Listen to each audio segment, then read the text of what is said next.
Hi guys, meron akong maikling kwento. Medyo matagal na to, saka medyo maikli lang. So, nung mga 1995 o 1996, meron kaming owner type jeep. Simple, bukas, walang arte. Tapos, paalis noon yung tatay ko. Seaman kasi siya noon. And naisip nila, ibenta na lang yung jeep.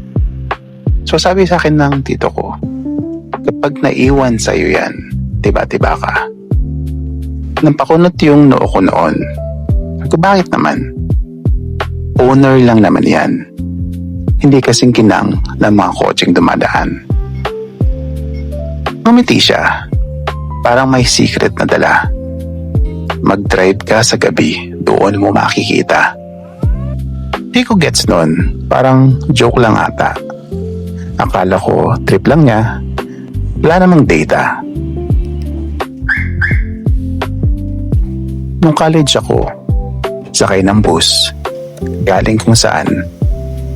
Tinitingnan ko ang mga kotse sa EDSA na dumadaan. Iniisip ko, buhay nila sa loob ng sasakyan. Tahimik, private, parang may sariling kaharian. Anong tugtog kaya? Love song o drama? Sinong katabi nila? Jowa o barkada? Ako, noon commute, pawis, medyo kawawa. Sila, naka-aircon. Ako, nahulas na talaga. Sabi ko sa sarili ko, darating din ako dyan. Balang araw, ako naman magmamaneho sa daan. Hindi na passenger. Hindi na taga-masit lang. Ako na ang bida sa sariling eksenang ganyan. Fast forward ngayon, ako na yung dati. Wala nang pa-impress, chill drive na lagi. Hindi ako naging racer. Walang pa sound trip na grabe. Pero legit, ito vibes na. Aminin natin pare. Sa gabi, malamig ang hangin. Parang libreng aircon. Kahit walang tint, okay lang. Walang tension. Minsan traffic, minsan full-on congestion. Pero di ka nagalit. Wala namang competition. Bumper to bumper, pero chill ka lang. Hindi ka nagmamadali. Wala nang karera dyan. Tapos na ang araw.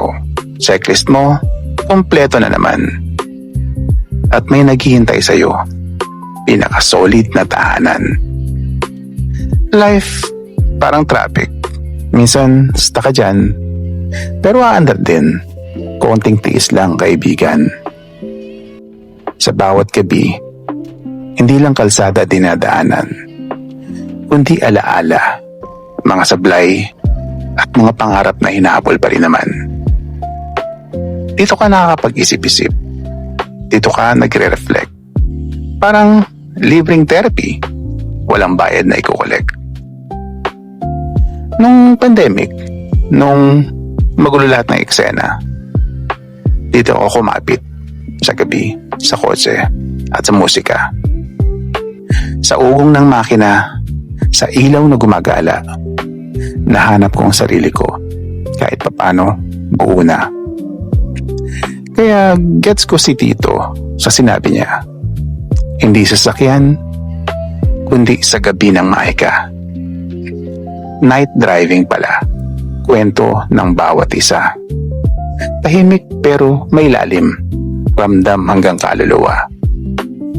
Mga kwento ng sakripisyo, kwento ng pag-ibig, at kwento ng pag-asa. Mga taong pauwi, dala ang buong maghapon nila. At sa bawat ilaw na dumadaan sa bintana, kasama doon, kwento mo, ikaw mismo ang bida.